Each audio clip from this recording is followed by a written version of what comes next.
శ్రీ మహాగణాధిపతయ నమ. ఐం మహాసరస్వత్యే నమ. శ్రీ లలితాంబికాదేవ్యే నమ.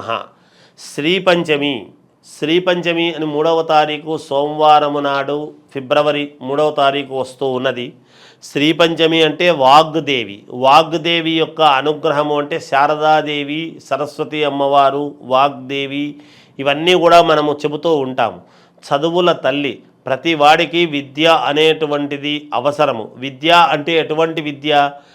ఏ విద్య అయినా, ఇప్పుడు డాక్టర్ ఉన్నాడు చదువుకున్నా, లేదా ఇంజనీర్ ఉన్నాడు తెలివితేటలు కావాలన్నా, అలాగే ఒక రాజకీయ నాయకుడు ఉన్నాడు ముందుకు వెళ్ళాలన్నా, రాజకీయాల్లో తెలివితేటలు కావాలి అన్నా, లేదా మంచి సాఫ్ట్వేర్ ఉద్యోగం సంపాదించుకోవాలి అన్నా, మంచి చదువులు రావాలి, ముఖ్యముగా ముందు విద్యా విజ్ఞానము అనేటువంటి చదువుకున్నటువంటి వాళ్లకు మాత్రమే తెలివితేటలు అనటానికి లేదు. ఎందుకంటే ముందు మనిషికి కావాల్సినటువంటిది ఏమిటి అంటే జిహ్వా.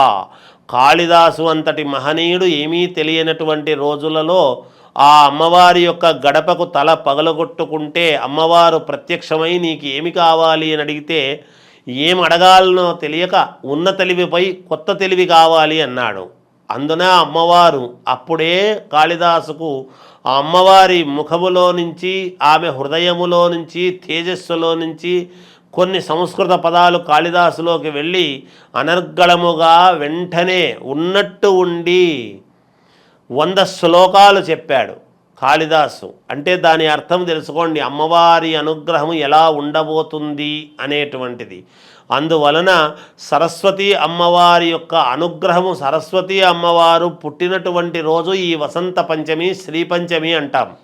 మనము మామూలుగా మూలా నక్షత్రము నాడు సహజముగా నవరాత్రులలో చేసుకుంటాం సరస్వతి అమ్మవారి యొక్క అలంకారము అని. అక్కడ అలంకారాలలో చేసుకుంటాము, కానీ నిజముగా ప్రధానమైనటువంటిది ఇది. అందుకనే ఇప్పుడు ఇటువంటి రోజు అందరూ ఏమి చేసుకోవాలి అంటే అనేక రకాలుగా దేవాలయాలకు వెళుతూ ఉంటారు, సరస్వతి అమ్మవారి పూజలు చేసుకుంటూ ఉంటారు. చేసుకోవచ్చును, తప్పు లేదు.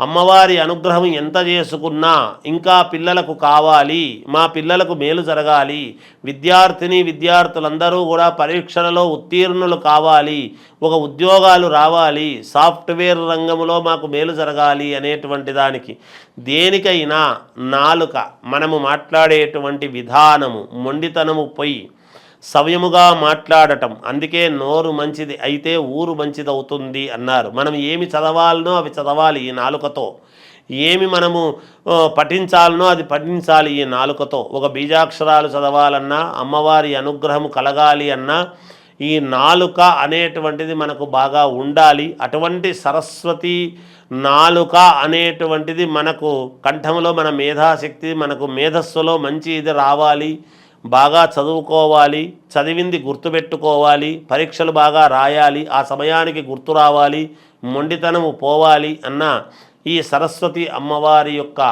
పూజ అనేటువంటిది చాలా అవసరము. కాబట్టి అందువలన అందరూ కూడా ఈ రోజును సద్వినియోగం చేసుకొని తల్లులందరూ కూడా పిల్లలకు మేలు చేస్తారు. చాలామంది తల్లులు విద్యార్థుల కొరకు అనేక రకాలుగా ఆందోళన చెందుతూ ఉంటారు. శ్రీ పంచమి అంటే వసంత పంచమి అని.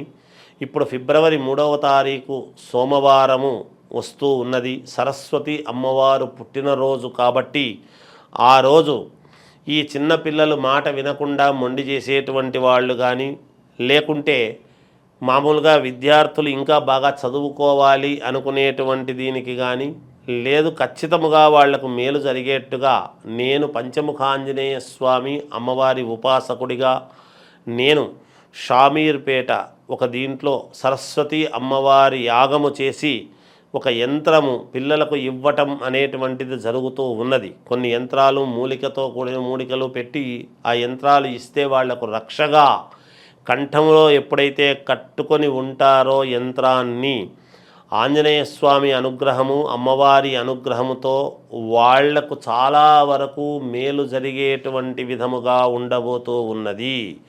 ఈ 3వ తారీఖు ఉదయం 9:30 నుండి సాయంకాలం 7 గంటల వరకు ఇది జరుగుతూ ఉంటుంది.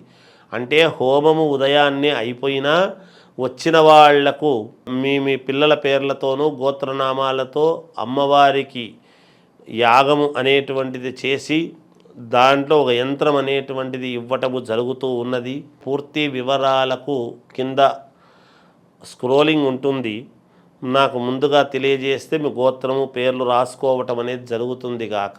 అందువలన అందరూ ఈ యొక్క పర్వదినాన్ని, ఈ శ్రీ పంచమి అమ్మవారి యొక్క అనుగ్రహాన్ని సద్వినియోగం చేసుకుంటారు అని తెలియజేస్తూ జయోస్తు.